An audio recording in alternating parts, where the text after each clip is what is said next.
ไง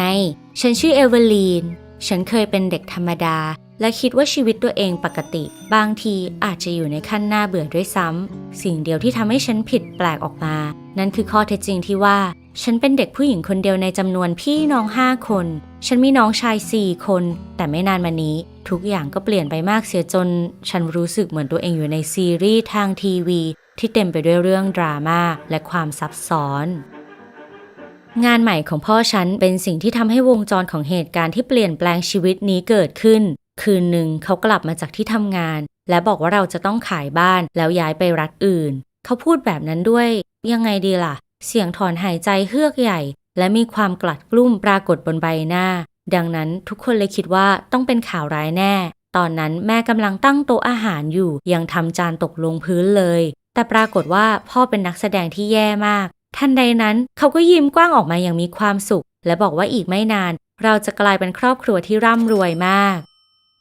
ตอนแรกทุกคนกังวลนิดหน่อยกับความเปลี่ยนแปลงที่จะเกิดขึ้นเพราะนั่นหมายถึงพวกน้องชายและฉันต้องย้ายไปเรียนที่โรงเรียนใหม่และหาเพื่อนใหม่กับอะไรอีกหลายอย่างแต่ทันทีที่พ่อแม่ของฉันหาที่อยู่ได้ซึ่งเป็นบ้านหลังใหญ่ที่มีสวนและสระว่ายน้ำความกังวลของเราทั้งหมดก็เปลี่ยนเป็นความตื่นเต้นลองนึกดูสิพวกเราทุกคนตอนนี้มีห้องเป็นของตัวเองแล้วยังมีห้องน้ำในตัวขอบคุณพระเจ้าเราไม่จำเป็นต้องเข้าคิวรอห้องน้ำตอนเช้าและแย่งกันเพื่อเข้าไปอาบน้ำเป็นคนแรกอีกแล้วที่ดียิ่งกว่านั้นคือพ่อสัญญาว่าจะซื้อรถให้ฉันเพราะฉันกำลังจะอายุครบ16 ปีไม่มีอะไรจะดียิ่งกว่านี้อีกแล้วและดูเหมือนชีวิตฉันไม่มีอะไรเปลี่ยนแปลงมากนักในช่วงความเปลี่ยนแปลงนี้ปัญหาเดียวในจำนวนเรื่องทั้งหมดคือเรามีเวลาเพียง2 สัปดาห์เพื่อเก็บข้าวของและเพราะพวกน้องชายของฉันห่างไกลจากคำว่าช่วยอะไรได้ฉันเลยต้องขอให้โจชัวเพื่อนรักของฉันมาช่วยโจชัวและฉันเป็นเพื่อนรักกันมาตั้งแต่ชั้นอนุบาลและบางทีคงเป็นเพื่อนคนเดียวที่นี่ที่ฉันจะต้องคิดถึงมากๆฉันเลยดีใจมากที่เราได้ใช้เวลาอยู่ด้วยกันนานๆระหว่างแพ็คของเราตัดสินใจเริ่มที่ห้องใต้หลังคาก่อนที่นั่นมีสิ่งของมากมายครอบครัวเพียง1 ครอบครัวสามารถเก็บข้าวของไว้มากมายขนาดนี้ได้ยังไงเนี่ยฉันเอาแต่สงสัยกับตัวเองขณะที่จัดหมวดหมู่ของเล่นเก่าๆเสื้อผ้ารูปถ่ายและอะไรอื่นๆทันใดนั้นโจชัวก็สะดุดเข้ากับกล่องสีชมพูสวยๆที่มีข้าวของในวัยทารกของฉันเด็กทุกคนในครอบครัวของเรามีกล่องแบบนี้และฉันก็รู้ดีว่าในนั้นมีอะไรอยู่ผ้าห่มผืนแรกที่เราใช้ตอนเป็นทารกพวกขวดหรือจุกนมของอย่างกล่องเก็บฟันและอื่นๆไม่มีอะไรน่าสนใจแต่ฉันรู้ว่าโจชัวชอบข้าวของเด็กเล็กแบบนี้มากจริงๆเขาทำตัวแบบโอ้พระเจ้าดูสิว่าเธอเคยเท้าเล็กจิ๋วแค่นี้เองแต่แล้วทันใดนั้นเขาก็พบของแปลกๆอย่างหนึ่งซุกอยู่ด้านในกล่องซึ่งห่อไว้ด้วยผ้าห่มอีกชั้นเหมือนใครสักคนต้องการซ่อนสิ่งนี้เอาไว้นั่นคือจดหมายยับยุยี่ฉบับหนึ่งที่ไม่มีชื่อที่อยู่หรืออะไรเลยแต่ในนั้นมีจดหมายอยู่ซึ่งดูเหมือนเขียนไว้ตั้งแต่หลายปีที่แล้วโดยปกติฉันจะไม่อ่านจดหมายของคนอื่นแต่ครั้งนี้ความสงสัยมาแรงเหนืออย่างอื่นนอกจากนี้จดหมายยังดูเหมือนอยู่ที่นี่มาตลอดชีวิตฉันโดยไม่มีใครเคยค้นพบมาก่อนซึ่งลึกลับจนน่าทึ่งเลยล่ะรู้ไหมปรากฏว่านั่นคือจดหมายจากแม่ถึงลูกสาวเต็มไปด้วยถ้อยคำที่อ่อนโยนด้วยความรักและเอื้อเอ็นดูเช่นเดียวกับคำแนะนำที่มีให้กับความสัมพันธ์ระหว่างคู่สามีภรรยาฉันคิดว่าบางทีคงเป็นจดหมายของคุณยายถึงแม่ฉันแต่ในกรณีนั้นทำไมจดหมายฉบับนี้ถึงไม่อยู่ในกล่องข้าวของตอนเป็นเด็กทารกของฉันล่ะอีกอย่างบนนั้นยังไม่มีชื่อด้วยแต่ทุกอย่างดูเหมือนผู้หญิงที่เขียนจดหมายฉบับนี้จะไม่ได้พบลูกสาวของเธออีกนี่มันแปลกมากและยังซึ้งมากด้วยฉันเลยตัดสินใจถามเรื่องนี้กับแม่ในที่สุดฉันก็ถามแม่ในวันถัดมาเมื่อทั้งครอบครัวอยู่ด้วยกันที่โต๊ะอาหารค่ำตอนแรกทั้งพ่อและแม่ดูเหมือนจะนึกเรื่องจดหมายที่ฉันพูดถึงไม่ออกเลยแต่เมื่อฉันลงรายละเอียดไปว่าในนั้นเขียนถึงอะไรฉันก็สังเกตเห็นว่าทั้งสองมองสบตากันอย่างรวดเร็วและทำเป็นเปลี่ยนเรื่องแบบนี้ดูน่าสงสัยสุดๆและหลังจากเสร็จมื้อค่ำฉันก็พยายามค้นหาอีกครั้งว่าพ่อแม่ฉันรู้อะไรเกี่ยวกับเรื่องนี้บ้างแต่ก็ยังไม่มีโชคเพราะก็แบบว่าน้องๆของฉันวิ่งเล่นเอะอะตลอดเวลาและพ่อก็ทำเหมือนแม่แซงทำเป็นพวกเขายุ่งกับเรื่องแพ็คของจนไม่มีเวลาพอถึงตอนนึงพวกเขาก็แอบหลบออกจากห้องนั่งเล่นไป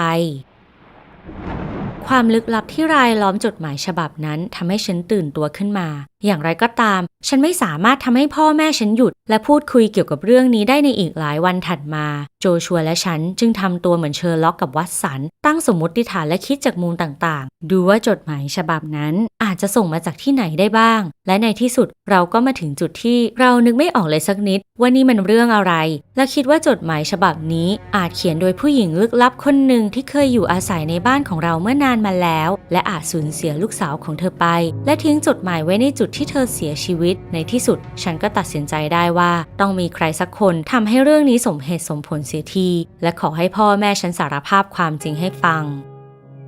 ฉันคงไม่อาจลืมสิ่งที่พวกเขาบอกได้เลยปรากฏว่านั่นคือจดหมายที่ส่งถึงฉันและเขียนโดยแม่ของฉันไม่ใช่คนที่นั่งอยู่ข้างๆฉันนี้แต่เป็นคนที่ให้กำเนิดฉันจริงๆเธอเป็นรักแรกของพ่อฉันและภรรยาคนแรกของเขาเธอมีชื่อว่าอลิสเธอตายไม่กี่เดือนหลังจากให้กำเนิดฉันด้วยความเจ็บป่วยที่เกิดจากความลำบากตอนคลอดลูกเธอรู้ว่าตัวเองคงจะไม่รอดดังนั้นจึงทิ้งจดหมายฉบับนี้ไว้ให้ฉันแบ่งปันเรื่องราวที่เธอคิดว่าอยากบอกฉันในวันหนึ่งพ่อคิดถึงเธอมากเขารู้ว่าการเลี้ยงดูฉันตามลำพังจะต้องเป็นเรื่องที่ยากมากดังนั้นก็เลยจ้างพี่เลี้ยงมาตอนแรกเขาคิดอย่างจริงจังว่าจะยกสิทธิ์การเลี้ยงดูฉันให้พ่อแม่ของแม่ผู้เสียชีวิตของฉันแต่กลายเป็นว่าเขาตกหลุมรักพี่เลี้ยงสาวไม่นานพวกเขาจึงแต่งงานกันแล้วเราก็อยู่เป็นครอบครัวเดียวกันฉันรู้สึกว่ามีน้ำตาไหลอาบแก้มแต่เสียงของฉันดูเหมือนไม่อาจเล็ดลอดออกมาได้เลยพ่อแม่ฉันบอกว่าพวกเขาไม่รู้ว่ามีจดหมายฉบับนี้และตั้งใจจะบอกทุกอย่างแก่ฉันในสักวันแต่ในเมื่อตอนนี้ความจริงเปิดเผยแล้วพวกเขาก็พร้อมจะตอบทุกคำถามของฉันและให้การสนับสนุนทุกอย่างที่จำเป็นในทางกลับกันฉันกลับไม่รู้เลยว่าต้องแสดงปฏิกิริยายังไงแน่นอนพ่อแม่บอกฉันทุกอย่างที่รู้เกี่ยวกับแม่ผู้ให้กำเนิดฉันและพ่อยังเก็บรูปถ่ายของเธอไว้เผื่อต้องใช้ในสักวันด้วยดังนั้นหลังจากคืนนั้นฉันจึงนั่งอยู่ในห้องพยายามนึกภาพว่าเธอเป็นยังไงและชีวิตของเราจะเป็นยังไงถ้าเธอไม่เสียชีวิตไปก่อนฉันยังร้องไห้หนักมากขณะที่อ่านจดหมายเธอซ้ำอีกครั้งเป็นเรื่องที่เข้าใจได้ง่ายมากเลยว่าเธอรักฉันมากและยังเศร้ามากที่จะต้องทิ้งฉันไปแน่ล่ะฉันนอนไม่หลับเลยสักนิดดังนั้นเลยโทรหาโจชัวแล้วเราก็คุยโทรศัพท์กันทั้งคืนอย่างน้อยฉันก็มีเพื่อนที่ดีที่ไม่เคยโกหกฉันรู้ว่าเมื่อวันใหม่มาถึงพ่อแม่ฉันกำลังรอดูว่าปฏิกิริยาสุดท้ายของฉันต่อทุกสิ่งที่เกิดขึ้นจะเป็นยังไงตอนแรกฉันรู้สึกห่างเหินมากฉันพูดไม่ได้ว่าฉันโทษพวกเขาที่ไม่บอกความจริงกับฉันแต่เมื่อเห็นพวกเขากังวลและกลัวเพราะคิดว่าจะเสียฉันไปฉันก็ทำอะไรไม่ได้นอกจากเริ่มร้องไห้แม่บอกว่าฉันยังคงและจะเป็นเจ้าหญิงน้อยและลูกสาวคนเดียวของแม่ตลอดไปและแม่ก็รักฉันมากเป็นพิเศษเสมอเมื่อความสงบและความกลมกลืนในครอบครัวกลับคืนมาอีกครั้งก็เหลือปัญหาที่ยังแก้ไม่ตกอีกอย่างเดียวขณะที่เล่าเรื่องราวทั้งหมดพ่อเคยพูดถึงพ่อแม่ของแม่ผู้ให้กำเนิดฉันและฉันก็สงสัยว่าพวกเขารู้หรือไม่ว่าฉันเกิดมาและอยู่ที่ไหนสักแห่งและทำไมพวกเขาถึงไม่เคยติดต่อมาหาฉันเลยปรากฏว่าคุณยายของฉันเสียชีวิตไปก่อนที่พ่อของฉันจะแต่งงานครั้งที่2และคุณตาตอนนี้อาศัยอยู่อย่างปลอดภัยในบ้านพักคนชราเขาไม่ต้องการรบกวนครอบครัวใหม่ของพ่อดังนั้นจึงตีตัวออกห่างแต่พ่อแม่ของฉันก็ยังส่งรูปถ่ายของฉันในวันเกิดไปตามที่เขาขอทุกปีเพื่อที่เขาจะได้รู้ว่าฉันโตขึ้นขนาดไหนแล้ว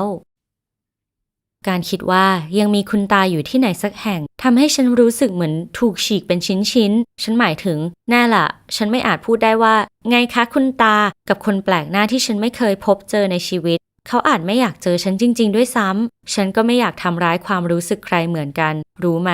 ฉันคิดว่าแม่ของฉันอาจจะไม่มีความสุขมากนักถ้าฉันไปที่นั่นและคุยกับคุณตานอกจากนี้ฉันกับพ่อแม่ยังตัดสินใจด้วยว่าจะยังไม่บอกอะไรให้พวกน้องชายรู้กระทั่งฉันยังคิดเลยว่าพวกเขาเด็กเกินกว่าที่จะเข้าใจ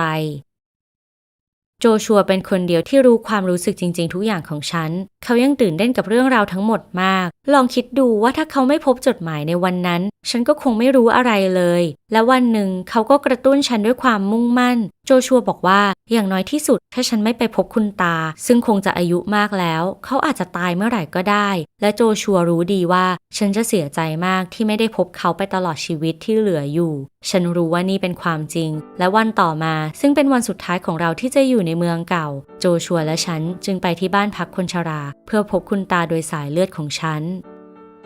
จะพูดยังไงดีการพบกันครั้งแรกมันน่ากระอักกระอ่วนจริงๆฉันไม่รู้ว่าต้องพูดหรือถามอะไรและเขาก็ดูเหมือนจะร้องไห้ตลอดเวลาที่เราพบกันครึ่งชั่วโมงนั้นเขาบอกว่าหน้าตาของฉันดูคล้ายลูกสาวของเขามากเราดื่มชาด้วยกันและลงเอยด้วยการบอกว่าพ่อแม่ของฉันเลี้ยงฉันให้โตมาเป็นเด็กดีได้ดีมากคุณตาไม่ได้แก่ขนาดนั้นและเขาสัญญาว่าจะไม่ตายจนกว่าฉันจะได้กลับมาพบเขาอีกครั้งฉันไม่รู้ว่าจะบรรยายความรู้สึกที่เกิดขึ้นหลังจากเจอคุณตามาแล้วยังไงแต่ฉันเดาว่าในนั้นมีความยินดียิ่งกว่าอย่างอื่นตอนนี้ฉันบอกคุณได้อย่างมีความสุขเลยว่าเราย้ายมาบ้านใหม่หลังใหญ่แล้วและมีแทบทุกอย่างที่สถานที่ใหม่ฉันกำลังจะอายุครบ16ปีในสัปดาห์หน้าและในที่สุดก็จะได้รถยนต์ส่วนตัวและอีกอย่างหนึ่งคือฉันบอกพ่อแม่เรื่องที่ไปหาคุณตาฉันคิดว่าในครอบครัวไม่ควรมีความลับต่อกันอีกต่อไปพ่อแม่ของฉันประหลาดใจจริงๆแต่พวกเขาก็ไม่ได้พูดออกมาว่าฉันไม่ควรทำแบบนี้หรืออะไรทำนองนั้นดังนั้นตอนนี้ฉันเลยจะเขียนจดหมายถึงคุณตาเพื่อเล่าเกี่ยวกับชีวิตฉันแบบละเอียดให้เขาฟังและในฤดูร้อนฉันวางแผนจะไปเยี่ยมคุณตาอีกครั้งเพราะฉันต้องกลับไปที่เมืองเพื่อเอารถคันใหม่ไปอวดโจชัวด้วยถ้าคุณชอบเรื่องราวของฉันคลิกปุ่มตอบรับและแบ่งปันความคิดเห็นตามสบายว่าคุณจะทำอย่างไรถ้าอยู่ๆคุณพบว่าตัวเองไม่ใช่อย่างที่คิดว่าเป็นมาโดยตลอด